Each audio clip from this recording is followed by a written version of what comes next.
Bueno, voy a hablar de este libro de Roger Bartra, La melancolía moderna. Bartra es un antropólogo mexicano, su familia es de origen catalán, que ha impartido clases en distintas universidades, que se doctoró en la Sorbona y que es investigador emérito de la Universidad Nacional Autónoma de México. Ha escrito libros como El salvaje en el espejo, El salvaje artificial, Las redes imaginarias del poder político, y ha escrito distintos libros sobre la melancolía, Cultura y melancolía, El duelo de los ángeles, Locura sublime, Tedio y melancolía en el pensamiento moderno, en el que indagaba en la condición de la melancolía, en Kant, en Max Weber y en Walter Benjamin. Bueno, me leí el otro día en el tren de un tirón su libro La melancolía moderna, publicado por la editorial Pretextos, y lo hice porque estaba preparando una breve intervención para un seminario, para un ciclo de conferencias que organizaron mis compañeros de la Universidad Autónoma de Madrid, José Gaspar Birlanga y Germán Labrador, titulado La canción más triste. Nos pidieron hace un tiempo que dijéramos cuál era la canción más triste o la canción que nos gustaba de todo el conjunto de las canciones tristes, y yo propuse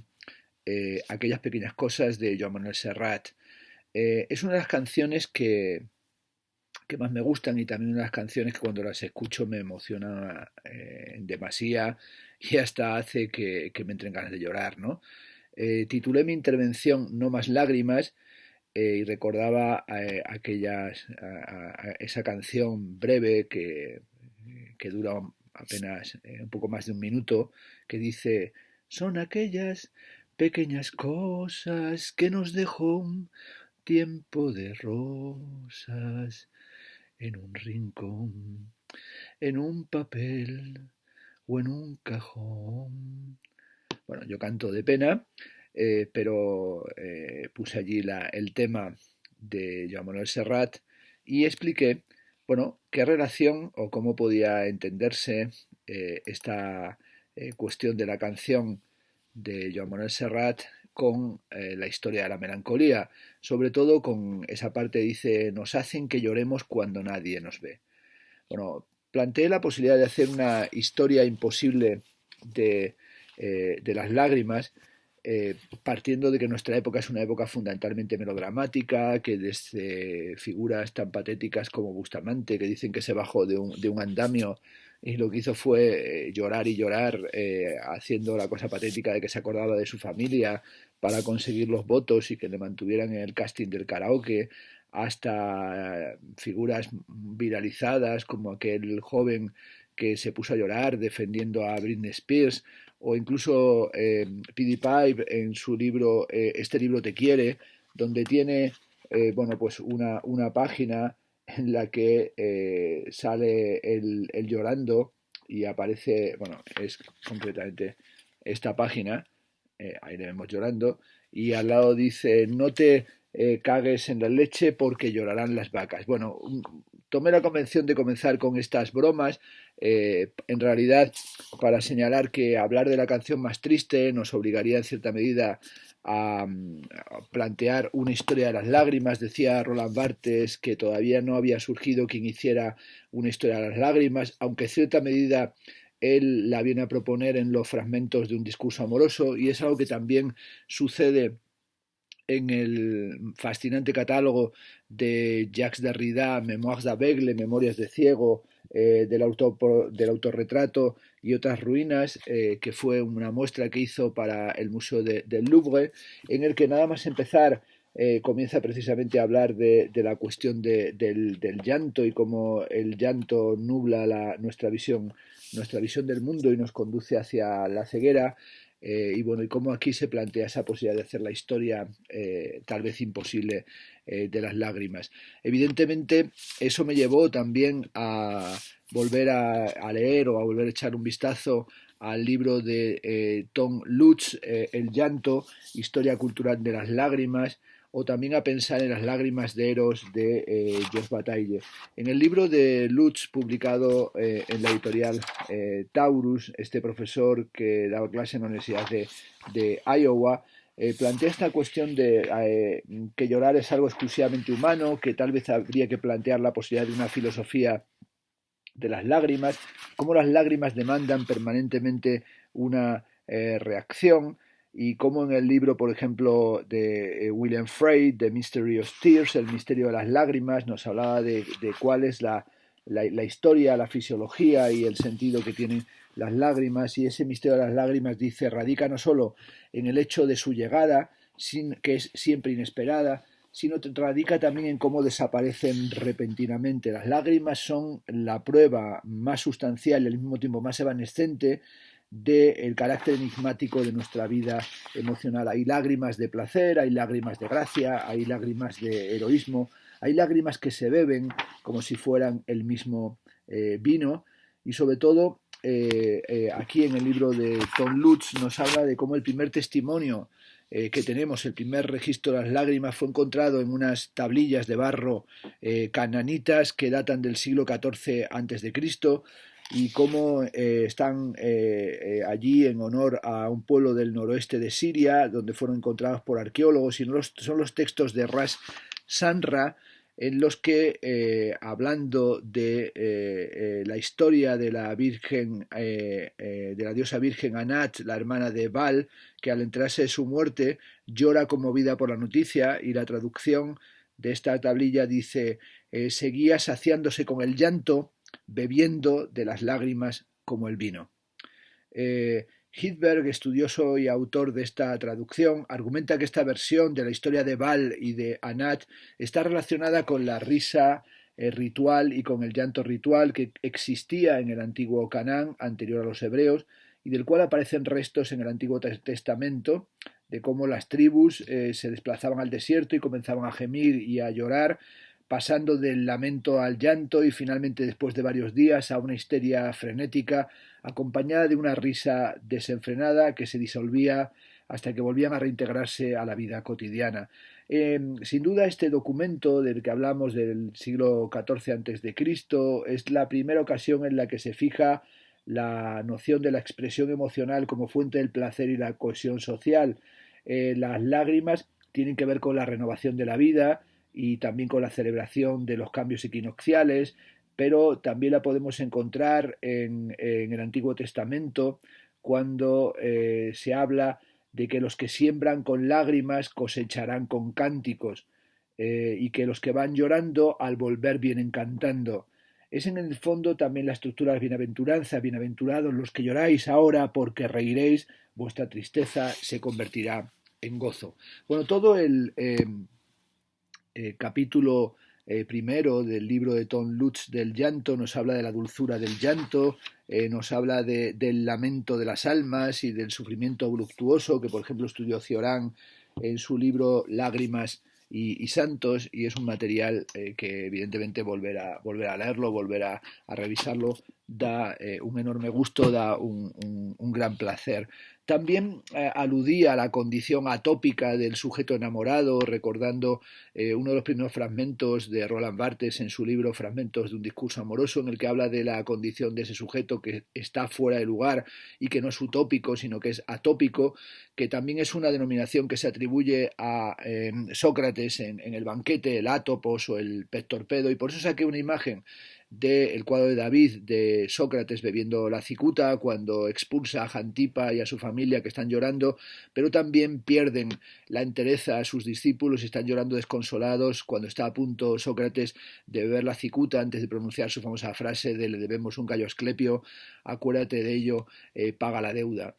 Planteé la posibilidad de que el duelo estuviera en el espacio originario del comienzo del canto, de la poesía y de la música, y esto en realidad es un recuerdo de Orfeo y del orfismo. Orfeo descendiendo a los infiernos a buscar a su amada, a Eurídice, tratando de tener al mismo tiempo el amor, la música, la poesía y el recuerdo del ser amado, y cómo, volviendo la cabeza, en realidad se penetra en esas regiones del duelo estudiadas evidentemente en el famoso libro, texto de Duelo y Melancolía de Sigmund Freud, pero que también se encuentra en los orígenes de la ópera, como sabemos en Monteverdi o en Gluck, con aquella famosa expresión que sarà senza Euridice, o Dio risponde, ese Dios que nos responde cuando pensamos en Eurídice, en el ser amado, que queda devuelto por segunda vez al reino de de las sombras al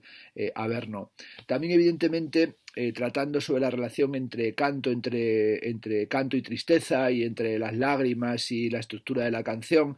pues me volví a referir a la melancolía y especialmente al libro de Panofsky, Klivansky y Fryxell sobre Saturno y la melancolía, que está publicado en la editorial Alianza, y al famoso grabado de la melancolía de Durero, y cómo es desde el problema 30, el problema 30 de Aristóteles, como bien sabemos, con aquella famosa cuestión de por qué todos los hombres más brillantes en la ética, en la filosofía y en la disciplina de las armas han sido siempre atrabiliarios, han sido siempre melancólicos, como esa temática o esa problemática aristotélica fusionada con la teoría de los furores y también de las manías platónicas va a llegar al Renacimiento, y a través de la teología platónica ficiniana en el ámbito florentino se va a crear la teoría del hombre de genio, y cómo esa revalorización de la melancolía en el Renacimiento, con todo lo que tiene que ver también con las fuentes médicas o la relación entre la medicina y la propia disposición de la filosofía,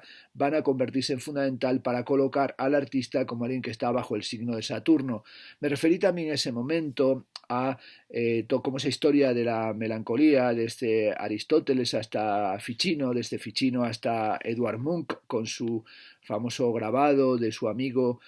con la mano o con la cabeza apoyada en la mano, contemplando a una pareja que es su amada, que se marcha con otro hombre, y cómo está atrapado por la melancolía y también por los celos. Me refería a la importancia que tiene la música en el tratamiento de la melancolía, como lo podemos encontrar en el prodigioso libro de Barton, Anatomía de la melancolía, pero también en cuadros de Arno Vecklin, el pintor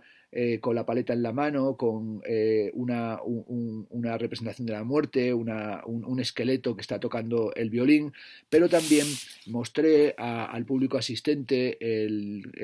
enorme libro de Jan Starobinski, La tinta de la melancolía, publicado en el Fondo de Cultura Económica, y especialmente porque aquí se recogen los estudios de este grandísimo escritor, de este gran ensayista, sobre la melancolía, que es una cuestión a la que dedicó gran parte de su vida. Además, este gran pensador recientemente desaparecido. En este volumen se recogen, como digo, prácticamente todos sus estudios sobre la cuestión melancólica, y la primera de las partes es su magnífico ensayo Historia del tratamiento de la melancolía, y aquí tenemos un capítulo que trata sobre cuáles han sido los tratamientos, los distintos modos de curarla, y en una de sus partes se refiere evidentemente a la cuestión de la música. Bueno, había toda una tradición de apóstoles, dice, del tratamiento moral de la melancolía, que dan una gran importancia a la música, pese a que en ocasiones muestren un gran embarazo cuando se trata de explicar o precisar la técnica que permitiría que ésta fuera curada, o si realmente funcionaba la música a la hora de paliar la melancolía. Bueno, en este capítulo habla sobre esta terapéutica musical, o como la música como un recurso terapéutico dentro de la historia de la medicina, y cómo es algo que se encuentra a través de textos de la Edad Media, y cómo la música aparecía como un factor de distracción, pero también se daba un valor a la melopea en lo que sería la remembranza. En la página 95 dice que el español Ramos de Pareja, cuya obra Música Práctica apareció en 1482, asocia las 4 tonalidades fundamentales a los 4 temperamentos y sus planetas. El tonus Protus corresponde a la flema y a la luna, el tonus Deuterus a la bilis y a Marte, y el tonus Tritus a la sangre y a Júpiter, mientras que el tonus Tetartus corresponde a la melancolía y Saturno. Sin embargo, en Marsilio Ficino y en sus discípulos va a producirse, como señala, la más audaz de las construcciones teóricas sobre la doctrina de la melancolía en el libro de Vita Triplici de Ficino, publicado en 1489, que es un manual de higiene para el uso de los intelectuales, de los literati, a los que les acecha un gran peligro, que es la pérdida excesiva del espíritu sutil, y cómo ese alma inmaterial entra en combustión y se va disolviendo, y trae consigo la discrasia melancólica, que es extremadamente perniciosa, y cómo estos literati que están bajo el signo de Saturno y que están con disposición melancólica tienen que recuperar esa dimensión de el espíritus y por tanto tienen que recargarse literalmente, y esa energía o esa restauración espiritual se puede producir a través de los perfumes, de los vinos espirituosos, pero también de aquellos aromas y de aquellos aires, como sería la música, que le permitían que retornara el propio espíritus o que aumentara su reserva espiritual. Ficino puso un empeño en dar una explicación física al efecto de la música y cómo la vibración en el aire de los sonidos se vuelve el propio aire sutil, y esto es análogo con el espíritus que vuelve a habitarnos o que vuelve a penetrar en nosotros. Señalemos que Ficino advertía que era fundamental cantar y tocar la lira, y que era una operación fundamental para que el hombre melancólico recuperara su equilibrio y mitigara la deriva de su propia naturaleza atormentada. Bueno, también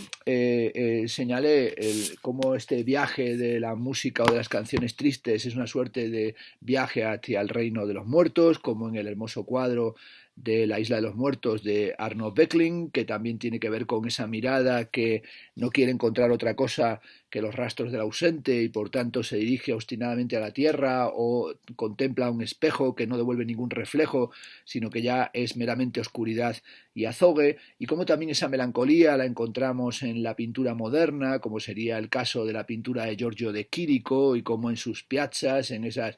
plazas con estatuas melancólicas, encontramos un resto de una influencia, como se suele señalar, por parte de Jean Clair en sus maravillosos estudios en Malinconía o en esa gran exposición que hizo sobre la melancolía en París, como encontramos en Giorgio de Chirico la influencia de Federico Nietzsche y especialmente su elogio y su alabanza de la melancolía, que se encuentra, por ejemplo, en Así habló Zaratustra. También podríamos encontrar esa melancolía en pintores como el caso de Edward Hopper, en esas mujeres leyendo en los hoteles, o también ese hermoso cuadro de la acomodadora en el cine que está colocada contra la pared, ajena a la película, que parece una película sentimental o romántica, y cómo está imbuida de la idea fija en el sentido de Paul Valéry, cómo se encuentra en esa oscuridad de sus pensamientos, que son pensamientos de tristeza o acaso de abandono, pero también lo podríamos asociar al conocidísimo cuadro de Goya, Saturno devorando a sus hijos, y como eso señalaron Panofsky, Klivansky, Frixal, Cronos y Cronos van a fusionarse, y como esa idea de que el tiempo nos consume, el tiempo nos devora, se vuelve fundamental dentro de las tradiciones simbólico-culturales y dentro de las tradiciones musicales y poéticas, estéticas y filosóficas. También presenté la imagen del Cristo muerto de Mantegna, y también podríamos haber presentado el Cristo muerto de Holbein. Como decían, cuando uno mira este cuadro definitivamente se hace ateo, ese es un cuerpo que no va a resucitar. Y luego añadí que cuando pensamos en la canción más triste, tal vez olvidamos que hay canciones tristes que ya han marcado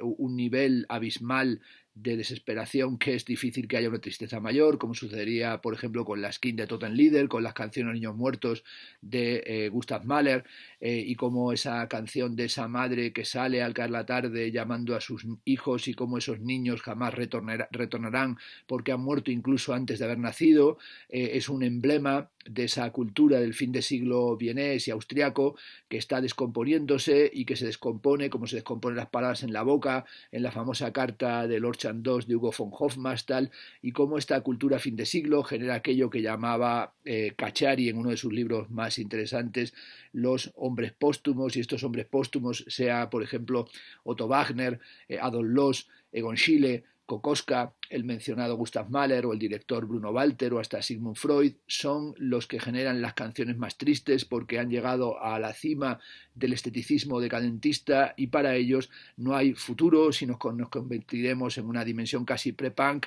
en epígonos con respecto a nosotros mismos. También planteé la cuestión de que cuando pensamos en canciones tristes, ¿acaso lo que estamos es sencillamente enunciando un pleonasmo? Es decir, ¿qué es toda canción sino materia de tristeza? Es decir, es el ejemplo de la fugacidad. Schopenhauer decía que la música es el alma del mundo y que revela lo Gauer, esto es lo monstruoso, y que tiene dentro de sí la melancolía porque nos ofrece un momento de belleza que inmediatamente se desvanece. Pero también podríamos pensar que no solamente puede ser la canción triste un pleonasmo, sino que también puede ser un oxímoron, porque puede ser una contradictio in terminis, una contradicción en términos, dado que toda canción triste en el sentido del tratamiento de la melancolía lo que quiere de hecho es exorcizar la propia tristeza, es decir, hacer que la propia tristeza se descomponga o que entre en esa dimensión de la bienaventuranza. Sí, es una tristeza momentánea, pero en beneficio de una retribución que se dará en la que conseguiremos la gratificación máxima y conseguiremos el placer y dejar atrás toda nuestra cantidad de sufrimientos acumulados. Regresé a la letra de la canción que me metió en estos pensamientos de Joan Manuel Serrat, ¿no? Son aquellas pequeñas cosas, ¿no? Y pensaba que esas pequeñas cosas tal vez son de las que habla Jos Perec en su libro Lo infraordinario, es decir, esos pequeños detalles de la vida que aparecen en los momentos de la rememoración y que tienen que ver también con cómo acortamos las distancias y al mismo tiempo cuando estamos recuperando aquello perdido, sin embargo, se produce la emergencia de una distancia, que es casi una definición de Laura benjaminiana, pero también del tipo de compulsión de repetición en la que puede entrar la melancolía y la nostalgia por un tiempo perdido, por un amor, por una sensación de abandono, que sería el propio juego del Fort da en el sentido freudiano, que es un cálculo de distancias, pero también el lanzamiento de un carrete Fort y su recuperación placentera da, y cómo esa especie de recuperación también nos mete en una situación de obsesividad y de repetición. Conocemos de sobra la importancia que tiene el dulce placer de la nostalgia. Aquí proyecté una imagen de Mad Men, el famoso capítulo en el que presentan el carrete de diapositivas y cómo ese carrusel de diapositivas le lleva a decir que la nostalgia es delicada pero potente. No llevé conmigo el libro de Svetlana Boym, El futuro de la nostalgia, que es sin duda uno de los mejores textos sobre los distintos modos de la nostalgia, una nostalgia que puede ser reflexiva o una nostalgia que puede ser atenazadora y puede tener carácter deprimente. En el fondo lo que me interesaba era hacer una suerte de cronotopía de la tristeza, en la que también llevé conmigo el libro de Timothy Wright, Un tratado de la melancolía, donde tiene un capítulo también sobre la música y sobre las lágrimas, o el libro que también comenté en otra de las entradas aquí de esta sección Booktuber de mi canal de YouTube, el libro de Sarah Kaufman sobre melancolía del arte, y presenté también una imagen de la famosa fachada del edificio de las viviendas de Berlín, de Álvaro Sisa, con el Bonjour Tristesse, buenos días tristeza. En el fondo toda la dramaturgia de la melancolía, me hubiese gustado disponer de tiempo, tiene que ver con las sad histories, con las historias tristes shakespearianas, ¿no? Con aquella imagen de Delacroix en la que nos vuelve a traer a nuestra visión a Hamlet, el príncipe de Dinamarca, la encarnación más poderosa tal vez de la melancolía y de la melancolía furiosa, que se encuentra con los sepultureros que le ofrecen la calavera perdón, y que de repente se da cuenta que es la calavera de Yorick, el bufón, el que conoció Alas por Yorick o Horacio. Yo conocí a este hombre, a un hombre lleno de sutilezas y de alegrías. ¿Dónde están ahora aquellos labios que tanto besé? Dale una mano de maquillaje a mi amada, sin saber que su amada Ofelia es justamente aquel cortejo que ve al fondo y que la tumba tal vez en la que se escondió es la tumba que cogerá el cuerpo de su amada, que se ha suicidado, llevada también por el desamor, por la melancolía. Trabajando a la carrera en esta charla me encontré que en internet está, o sea, Spotify,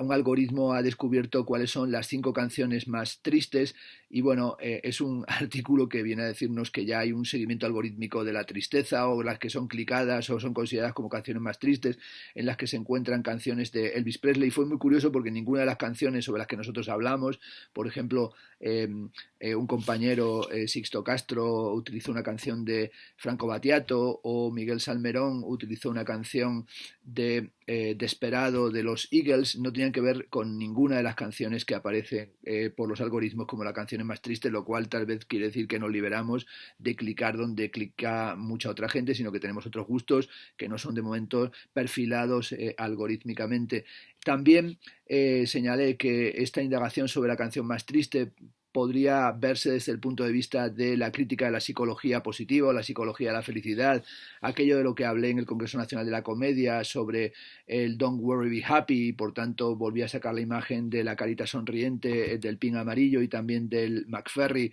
con su canción del Don't Worry Be Happy, como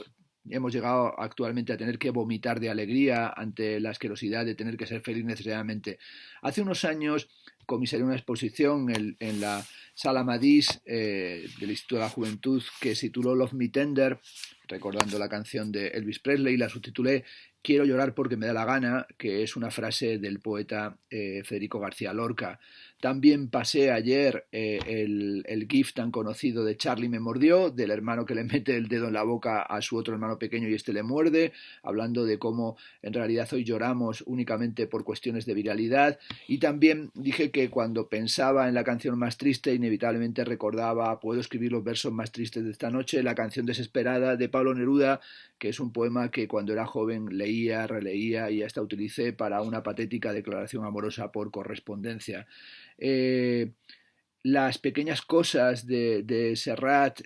tienen algo de poética del espacio y de maravilloso ejercicio de rememoración musical, pero también nos tienen que recordar el artificio de las lágrimas y el teatro y la dramaturgia de la tristeza como algo que se exhibe delante de otro, y por eso pensé en la hermosa fotografía de Man Ray de la mujer con las lágrimas artificiales, con las semiesferas cristalinas colocadas debajo de sus ojos y en sus mejillas. Y también pensaba en Jeff Gambardella cuando en La gran bellezza de Sorrentino nos dice que la belleza no es sino un inmenso truco, una inmensa treta. Y cerré la charlita que duró 20 minutos de reloj, además 20 minutos de reloj maravillosos porque los compañeros Gaspar Birlanga Trigueros y Germán Labrador habían colocado un reloj de arena que tenía exactamente 20 minutos de arena, que lo colocabas y veías como el tiempo caía, con lo cual tenía en la mesa colocado uno de los elementos del grabado de la melancolía de Durero y veíamos como el tiempo fugitivo ya era en sí mismo un emblema de lo que pasa, de lo que cae, de esa arena que es casi como la expresión condensada dentro del reloj de arena del nihilismo que se extiende dentro de nuestro corazón. Y cuando ya las últimas elementos del reloj de arena, cuando los últimos trocitos de arena estaban cayendo en la parte inferior del recipiente, tuve todavía un momento para poder pinchar lo que para mí era la conclusión, que era el tema de Juan Perro, No más lágrimas, para dar coherencia circular a esta mini charla. Bueno, ese No más lágrimas tenía que ver también con aquello que estuve leyendo ese mismo día de camino a Valencia, que era el libro La melancolía moderna de Roger Bartra, que tengo aquí conmigo, y que es un estudio que cuando me lo compré lo hice con mucho interés porque pensaba que me iba a iluminar o que me iba a ayudar a preparar esta charla, pero luego me ha decepcionado bastante. Es un libro pues de textos demasiado ocasionales, más bien es un librito de apuntes en el que se podía ni siquiera fragmentos de una mínima aproximación a la melancolía moderna y que desmerece, en mi opinión, las investigaciones precedentes de este antropólogo. Bueno, dice que va a hacer un viaje por el Río Negro de la melancolía y cómo en nuestra época hay una presencia generalizada de tristezas que contradicen a las fuerzas dominantes de la modernidad frente a esa hegemonía de la eficiencia, la claridad y la racionalidad. Y bueno, luego menciona a Byung-Chul Han, que es un filósofo que a mí no me interesa nada, y cómo habla de que el comienzo del siglo XXI no es un mundo en el que no hay una clara distinción entre adentro y afuera, el amigo o el enemigo, lo propio y lo extraño, y cómo señala que nuestra época no es viral ni bacterial, sino que es neuronal y que nos aquejan todo tipo de malestares como la depresión, el desgaste ocupacional, el déficit de atención y hay una enorme violencia neuronal. Bueno, cómo entramos en nuestra época en un aburrimiento profundo que tiene que ver con el inmediatismo de las acciones precipitadas. El segundo capítulo de este pequeño libro se titula Los objetos perdidos y en él hace una serie de consideraciones sobre el filósofo Hans Ulrich Gumbrecht y sobre todo cómo estamos en una época en la que no hay héroes de la profundidad, sino que ya no cargamos con ninguna posteridad y nos hemos quedado atascados en un presente. Estamos viviendo en un vasto momento, dice Gumbrecht, de simultaneidades y sobre todo estamos en el ámbito que Roger Bartra de la mano de Ernst Bloch llama la simultaneidad de lo no simultáneo. Y en este sentido esto le lleva a revisar cómo desde el Renacimiento la tristeza está asociada con la pérdida del objeto deseado y cómo el sujeto melancólico busca en el sufrimiento el impulso necesario para la creación artística, y cómo a partir del sinsentido de la vida aparecen producciones simbólicas y artísticas, y cómo esta glorificación de la melancolía desde el Renacimiento hasta el romanticismo va generando todas esas ideas que llevan, por ejemplo, luego a decir a Víctor Hugo que la melancolía es la felicidad de estar triste. El ángel de la melancolía, utilizando el grabado de Durero de 1514, no ha perdido su objeto amado, sino que su mirada pareciera que lo estuviera construyendo y reconstruyendo. El nuevo sujeto de la modernidad, dice en la página 22, riega su ego con las lágrimas, esto sí me podría servir en relación con el no más lágrimas, con las lágrimas de la melancolía. Y luego añade, la historia de los objetos perdidos, cuya ausencia produce melancolía, llega hasta el siglo XX, por ejemplo, cuando los objetos vuelven a ser encontrados. Los objets trouvés de Marcel Duchamp sugieren no solo la ausencia de su contorno habitual, sino también insinúan la desaparición del sujeto. Bueno, evidentemente, decir objets trouvés en Marcel Duchamp es una aberración, porque son ready-made y no tiene que ver con el objet trouvé surrealista, que tiene esa idea de reconfiguración poética frente a los ready-made duchampianos que están elegidos por anestesia de gusto, por óptica de precisión, pero bueno, hace consideraciones, como digo aquí Roger Bartra, un tanto precipitadas. El siguiente capítulo se titula El cerebro negro y dice que se ha preguntado muchas veces si algún artista plástico ha intentado representar los sentimientos y los temores internos que producen la melancolía, es decir, si se ha pintado el paisaje interior del sufrimiento melancólico. Esto le lleva a darle vueltas a dos cuadros de Artemisa Gentileschi, el María Magdalena melancólica que está en la Catedral de Sevilla, en su tesoro, y la copia de ese cuadro, que podría ser también una copia ejecutada por la mano de la propia Artemisia Gentileschi, que está en el Museo Sumaya de México, un cuadro comprado por Carlos Slim, y cómo en ellos se tapa pudorosamente el pecho y cómo se hizo que se tapara el pecho de esta María Magdalena. Viene a sugerir que tal vez una representación del cerebro o de los padecimientos interiores, mentales del melancólico puedan ser las cárceri piranesianas. Es una sugerencia interesante pero que no desarrolla, y luego viene incluso a recomendar que se vea el vídeo del recorrido por las cárceles piranesianas que hizo en el 2010 Grégoire Dupont, que dice que es una gran obra que me parece realmente una completa aberración. El siguiente capítulo se titula Melancolía existencial y analiza o trata la melancolía en Søren Kierkegaard, y cómo Søren Kierkegaard, a través de sus diarios, va confinándose en su propia dimensión de misántropo y se aparta del placer sexual y se vuelve célibe y erige o levanta un muro entre él y el mundo. El siguiente capítulo se titula Tristeza democrática y es un comentario muy a la carrera de Alexis de Tocqueville, y como Tocqueville, un aristócrata, va a hacer el gran análisis de la democracia con sus dos volúmenes de la democracia en América, pero también como contempla el ascenso de la democracia con cierto pánico y sobre todo el igualitarismo, y cómo dice que le gustan las instituciones democráticas, pero que él, Tocqueville, era aristocrático por instinto, y sobre todo como no hay nada menos independiente que un hombre libre. Luego hace un pequeño análisis de la melancolía de Lincoln a la carrera, y también de la importancia que tiene en el siguiente capítulo el poema El Cuervo de 1845 de Edgar Allan Poe, que es un poema crucial en la historia de la melancolía, con su famoso leitmotiv del nevermore, del nunca más, y sobre todo con esa filosofía de la composición en la que se preguntaba Poe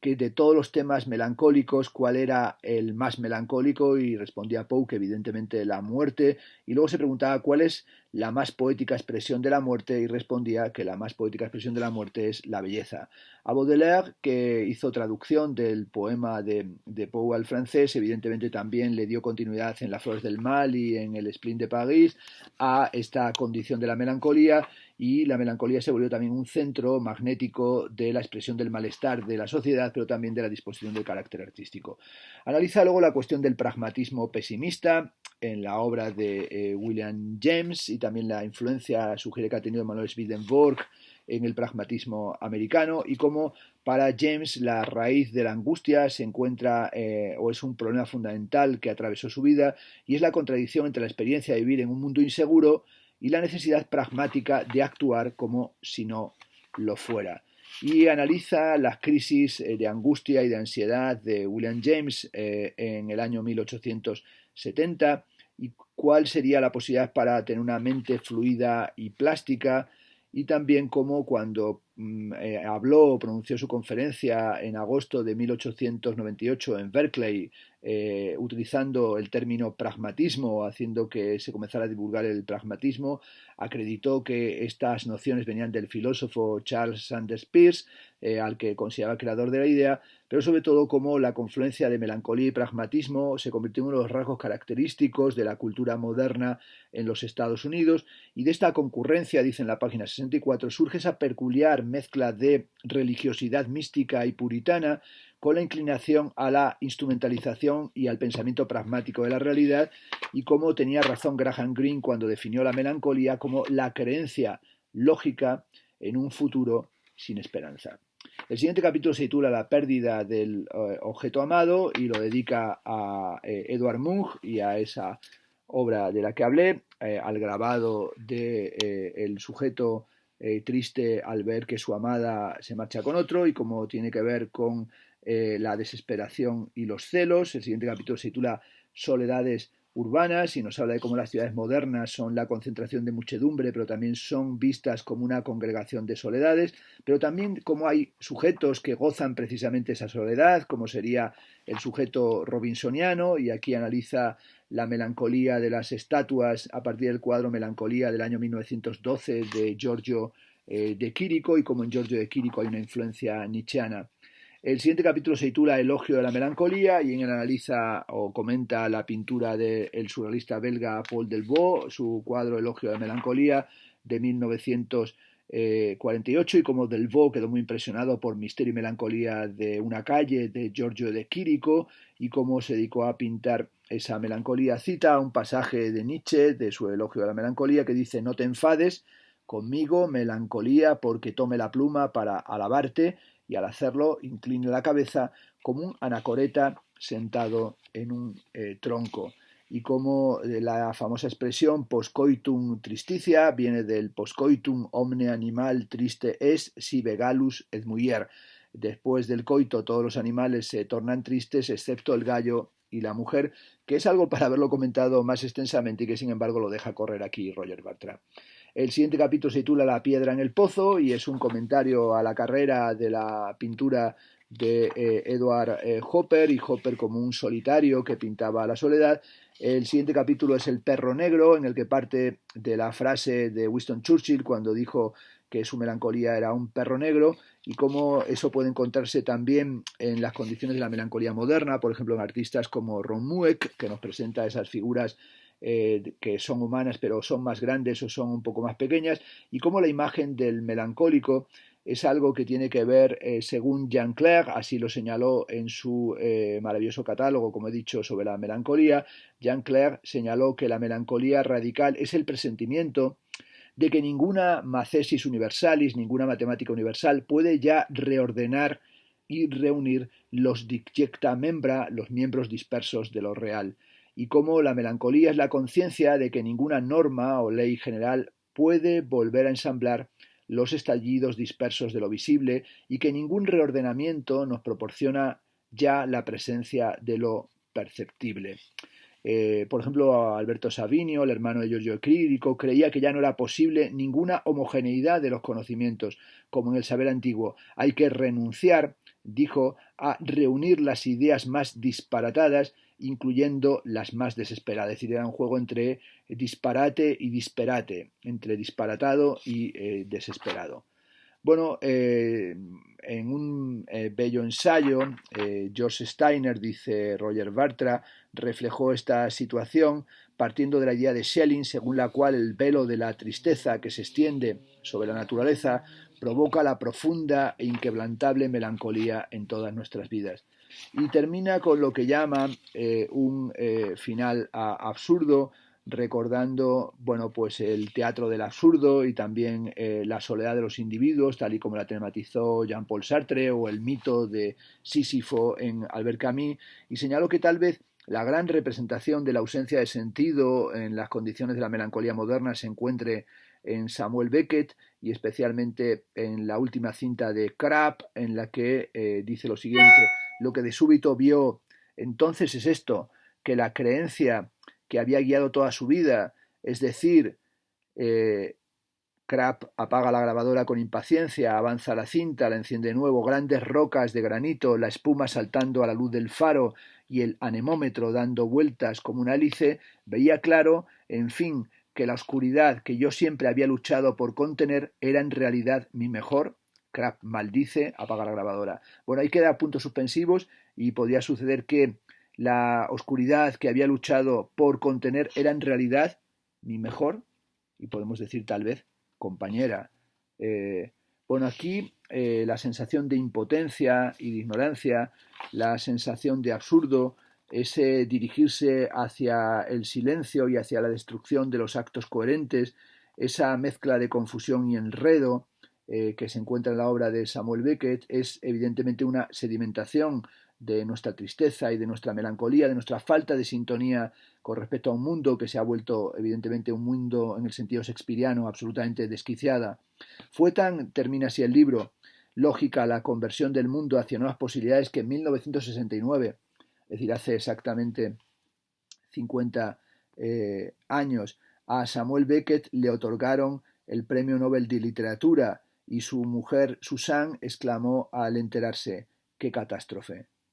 Y en la marcha hacia la globalización, con su sentido y su significado implacables, es la última frase del libro, el mundo contempló en 1989 la caída del muro de Berlín. 6 semanas después, Beckett murió en París, en un mundo que sufría el terrible peso de un exceso de sentido y que comenzó a esperar la llegada de nuevos conversos, iluminados por una revelación que descifrase los signos de una nueva época llena de fracturas. Podríamos decir que está llena de fracturas, pero también está llena de facturas, porque nuestra época es una época en la que la frase de Sócrates, le debemos un gallo a Asclepio, acuérdate de ello, paga la deuda, nuestra época es una época fracturada, pero también facturada. Facturada hacia ninguna parte, porque no hay factor, no hay destino para nuestras cartas. Aunque decía Lacan que todas las cartas llegan a su destino, sobre todo si no han sido enviadas, nuestras cartas se alimentaron del vampirismo de nuestra propia época, de nuestra pérdida de sombra, de nuestra pérdida del reflejo,